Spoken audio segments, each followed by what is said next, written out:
I recently made an appearance on a television show. I went on there because I wanted to get my family to record music together. Anyway, they switched everything around and, made it about putting the band back together, which I don't want to put the band back together. If you happen to witness that, you probably saw that they pretty much abused me and threw me under the bus, and they were kind of brutal on me. A lot of people have said, wow, some people have said, well, you gotta have some thick skin to go on TV and tell your story and, have your siblings turn against you. And the reason that I went on that show was so they would bring up OJ Simpson. My little brother had a song about being free. It was driving beat, it was funky, and it was bragging about being a free man. Sucker. Someone had the bright idea of getting OJ to use this family to boast about being a free man. And I guess they must have known that who they're presenting it to was desperate to consider anything. He didn't do it. He was considering doing it. He thought about it. He met with a known murderer in public.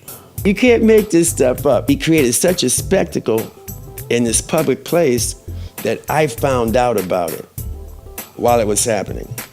Somebody come running in my club half a mile away. OJ's down the street, OJ's down the street. I go, it's a big deal, better keep an eye on your girlfriend, especially if she's blonde. I went on about my business. But the next day, I was living at my mom's house, and yes, I was 40. So what? The next day, I meet my mom in the kitchen, and I go, hey, Mom, guess what's in the harbor last night? She goes, your dad knows. I go, what? How the hell does Dad know? Because he called the house last night. I go, what? OJ called the house? Why? This is exactly how I found out. Mom goes, well, he called because he was meeting with the kids down in the harbor about doing a video to one of Gerald's songs. I go, what? I go, he's really desperate, isn't he? That's stupid. Because he might be a little bit desperate. She didn't want to call him desperate, but she did say he might be a little bit desperate. Turns out OJ called Dad. He called the whole family almost. He called Jeff's kids. He called Dad. I don't know what he's trying to set up, but after he called the whole family, he proceeded to pull his dick out and show it to my sister. And she wanted me to keep this shit a secret.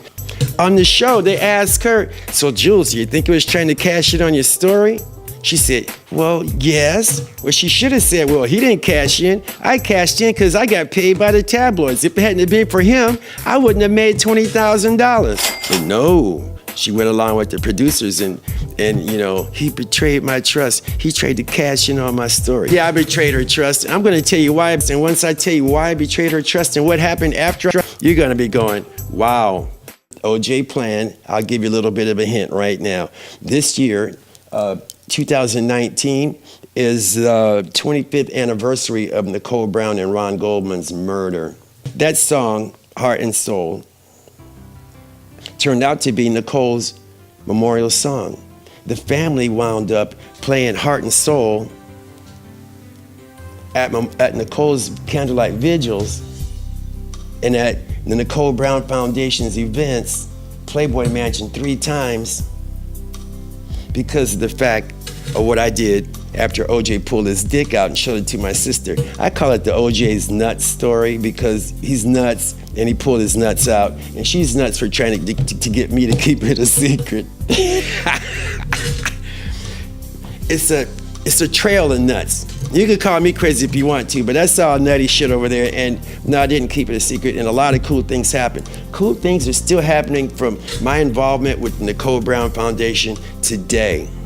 This CD, this memorial CD, is still around, but there's only 35 of these left. And Nicole was 35 years old when she died. It's the 25th anniversary of their drastically tragic murder.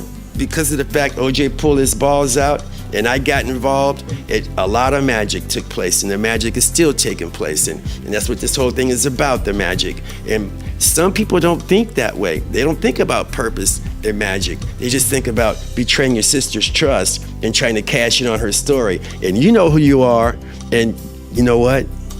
Let me turn it up for you. That's the Freemason ring too, for you people in the belly of the beast that took my story and turn it around. You baby eating, blood drinking bitches. You know who you are.